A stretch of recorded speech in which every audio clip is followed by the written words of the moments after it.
দেখছি রে, এত মোটা কালো কুৎসিত একটা লেজ, এটা ইঁদুরের লেজ না বিড়ালের লেজ?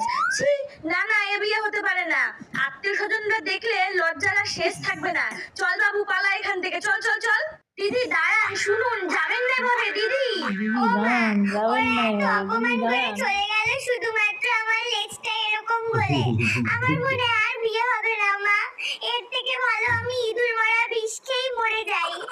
একদম না, ওই সাদা ইঁদুরের জাত কি ভাবেটা কি নিজেদেরকে, ওই তো থাকে খাঁচায় বন্দি হয়ে, মানুষের পা না চাটলে খাবার জোটে না, আবার রিজেক্ট করছে কিনা আমার মেয়েকে। তোর মুখশ্রী কত সুন্দর, পুরো আমার মতো, খালি লেজটাই পেয়েছিস বাপটার মতো।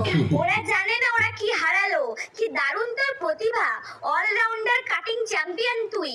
শোন, আমিও কথা দিচ্ছি, তোর বিয়ে না আমি স্টুয়ার্ট লিটলের সাথে করাবো, দেখবি বিদেশে যাবি তুই, বিদেশে।